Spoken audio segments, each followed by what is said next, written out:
Okay, so let's go into a little bit of theory crafting here, all revolving around the fire station set.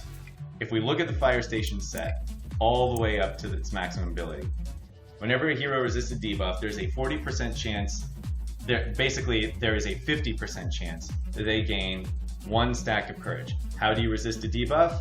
Your grit versus their skill, right?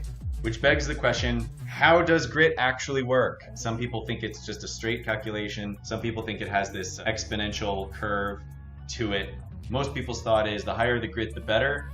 How high do you need it to be? No one really knows. So if you have courage, you gain plus 10% defense per stack. How does defense work? Is defense a flat calculation where my defense is just a flat number that is subtracted from the attack? Is it percentage based? Like armor in a lot of other games, the higher my defense is, it will reduce the incoming attack value by a certain percentage. So every time you resist a debuff, you have a 50% chance to gain courage, which gives you more defense. It's basically how this all works.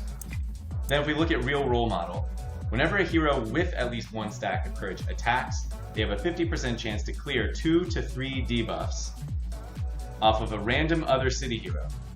More questions. 1, does it target a random hero and then, if they have debuffs, remove them? Or does it look through your team to see which team members have debuffs and pick one of them at random to remove the debuffs from? It's a very, very important distinction. If this goes through your team to find an ally who has debuffs and then remove them, it is significantly stronger. The final ability, Selfless Sacrifice. When a hero is defeated, 2 random role model or city allies gain an increase to their stats based on the defeated hero's roll and stacks of courage. So, here's the $24,000 question. How does grit work? All of this is based off of your team getting enough stacks of courage, which is based on resisting debuffs. If we go to Minor Clay, who is a city unit, so he gets all the rest of those benefits to everybody else, and we look at his Nose for Gold passive. At the start of battle, all heroes have their grit increased by 20% plus 10% bonus crit for city heroes. So you're probably going to end up with a team that looks like Street Sweeper Sal, plus it's the fire station and it's built on courage. So you're going to want Firefighter Ash. I imagine that you're going to want your other role model, and this is where Poppy comes into play, and I know people hate Poppy, but she gets to be both a city and a role model character in this case. Then, depending on how grit works, you put in Minor Clay as your 4th. Who's our 5th gonna be? My suggestion would be Chef. Why? Because Chef is a city hero that can heal everybody and give them speed up for 3 turns. Poppy in particular has 2 weaknesses. 1, her second ability is kind of difficult to use effectively because of her passive ability at the end, which only works if somebody has max health up, and it's her first skill that actually gives people that health up ability. Her third ability, which actually gives people the heal, heals for a relatively low percent of her max health. Her max health is relatively low, and it heals for a smaller percentage than, say, the Hiker. So I agree with everybody that Poppy is a pretty poor healer. She's a paramedic. It seems to be like that's the only thing she's supposed to do is heal. So I think she needs a slight rework. For the time being, just looking at all of this, the Chef will actually increase the speed of your city team. And if you have your Minor Clay, then it's entirely possible that with an increasing of grit of 30%, that with the fire station set, you'll have people resisting debuffs like almost every single turn. And you get stacks of courage every single time you resist a debuff. Now, stacks of courage cap out at 5, right? We see this on Ashe all the time. But that means that you might have a 50% bonus to your defense. Now, again, exactly how does defense work? And would this effectively make, for example, Sal practically unkillable? Likewise, you're constantly going to be clearing debuffs off of your heroes, because all of your heroes are basically going to have at least 1 stack of courage at some point. Additionally, if for whatever reason they leave Poppy last, because everybody agrees that she's so weak and terrible, Well, that would mean that throughout the course of the battle, all of the other heroes have died. You'd have a support hero that would have died, you'd have an attacker hero that would have died, and a tank hero that would have died. And depending on how many stacks of courage they had when they died, it's entirely possible that you would now have a Poppy who has a random ability to res that is tied to her heal with 15% extra speed, 15% extra attack, and 15% extra defense. The only thing that we haven't killed yet is a healer, because Poppy is the healer. So it's entirely possible that this team, by using all of these characters that are not super great, could actually use the fact that they're not great to become great.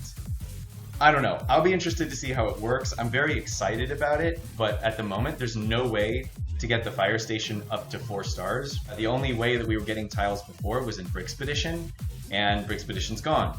And until you can actually get Selfless Sacrifice active, there's no point in even trying any of this, because all 4 of these abilities actually work together. There is one more hero that hopefully will be coming into the game relatively soon, and that would be Officer Primo, who you can see is a city role model builder. He's also a support character, and he's also a justice character. Justice really doesn't matter. The only thing that's really affected by that people are actually using in the game right now is the Forbidden Island set, but it just gives justice foes grit down, which is great considering that the pirates specialize in applying debuffs, but other than that, no one really uses any justice characters. There aren't that many of them. So let's take a look at Officer Primo's abilities real fast and see if we can work him into the thought process that I had from before. Speeding Ticket. Deal damage to the target foe with a 50% chance to inflict speed down for 1 turn. If they already have speed down, they are inflicted with Debilitate. I'm sure all of you know out there, for these turn-based gacha games, speed is like the most important statistic in the entire game. So he will actually be able to debilitate foes that are already slow enough that he can hit them twice before they get to go. And if that's the case, Officer Primo could basically single-handedly one-shot any other character in the game if their turn meters fill at the same time and the foe goes first. Then on Primo's turn, where the foe has basically no turn meter filled, Officer Primo hits and puts speed down on you. Then he gets to go again and put Debilitate on you. Now it's unlikely that he'll hit a 3rd time before you do, but after you finally go, you don't have speed down anymore. You do have Debilitate. He hits you, takes your turn meter back to 0, and puts speed down on you at the same time. So you will effectively lose a turn every 2 turns that Primo gets. It could be very, very strong, especially considering who the rest of the team could be. Serve and Protect. Gain taunt for 2 turns, clear taunt from all other heroes. Heroes who had taunt cleared from them gain party, and all other heroes gain speed up for 2 turns. That's pretty huge. So between the Chef and Officer Primo, it's entirely possible that your city team will have speed up 2 for the entire battle. The whole thing. Calling for backup. All heroes get attack up 2 for 2 turns. Justice heroes also have a 100% chance to get prepared. Officer Primo, if you have him on the rest of the city team, is going to be the only justice hero on the team. He'll get prepared, which means his next attack is going to be a crit. And here's the big one. Attacker heroes with at least 1 stack of courage, so Ash, will gain 1 stack. If they have less than 60% of their max health, they gain an additional 1 stack of courage. Not only because of the fire station will Ash be getting stacks of courage because of resisting things, but he'll also get stacks of courage whenever you were to attack Sal, and then calling for backup, he'd get them again. I got your back, partner. At the start of his turn, if 1 city hero has less than 70% of their max health, Officer Primo gains a stack of courage. If 2 or more city heroes have less than 70% of their max health, he gains 3 stacks of courage. Whenever Officer Primo gains a stack of courage, all other city heroes gain defense up 1 for 1 turn, and then for each stack of courage Officer Primo has, he gains 10% defense. Does this stack with the additional defense from Fire Station? Is it multiplicative? Is it additive? Let's say it's additive. It's entirely possible that Officer Primo will have plus 100% defense. Calling small cars, calling small cars. Remove 15% pep from all foes for each stack of courage on Officer Primo, and clears all stacks of courage from Officer Primo. If Officer Primo has 5 stacks of courage, which he probably will, remove 100% pep from all foes instead. Clears taunt and stealth from all foes. Foes who had stealth cleared by this ability are inflicted with disarm for 1 turn. So basically, the police officer shows up and says, no ninjas in my town. Foes who had taunt cleared with this ability are inflicted with vulnerable.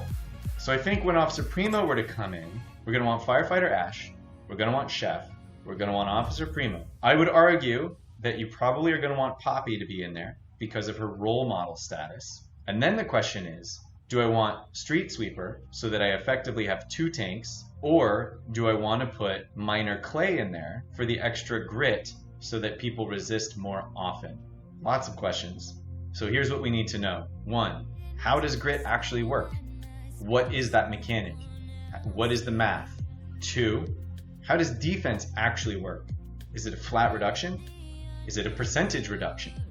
And 3, when will the fire station be farmable? These are the things I would like to know.